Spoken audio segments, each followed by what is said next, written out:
Ustozimiz Po'lat aka Said Qosimovni taniysiz-a? Ha, shunaqa degan, aytdim-a, qayerda ko'rganman. Bir kuni dublyaj rejissyori Ulug'bek aka qo'ng'iroq qilib, "Sanjar, Po'lat Said Qosimovga ovoz berasan" dedilar.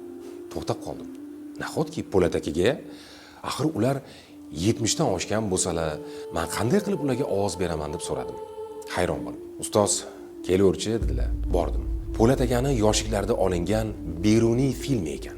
O'zbek tiliga dublyaj bo'lmagan ekan, qarang. Men har doim mazza qilib ishlaydigan jarayon boshlandi. Sultonim, mamlakatingiz sarhadlarini bilmog'ingiz uchun o'lchamlar kerak. Buni inkor etuvchilar ham bo'ldi. Istehkomlaringiz, qo'shinlaringiz joylashuvini aniqlashingiz uchun ham o'lchamlar kerak.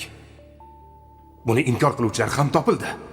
Bir tomondan mazza qilyapman, ikkinchi tomondan esa qarshimda Po'lat akani o'zlari qarab o'tiribdilar. Buni hayajonini tasvirlash qiyin. Oxiratlari obod bo'lsin.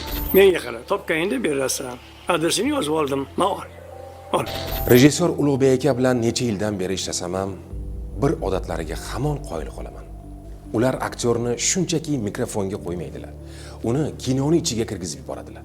Tinimsiz izlanadigan, har bir so'zni jonli tilda gapirishni uqtiradigan haqiqiy maktab bu inson. Nima demoqchiman? Katta san'atkorlarning yonida bo'lish bu katta mas'uliyat. Lekin ularni ishonchini oqlash va ular haqida kelajakka yetkazish bizning vazifamiz. Zero san'at o'lmaydi. Bu faqat yangi ovozlar, yangi chehralar va yangi talantlar bilan yashashda davom etar ekan. Ming shukr.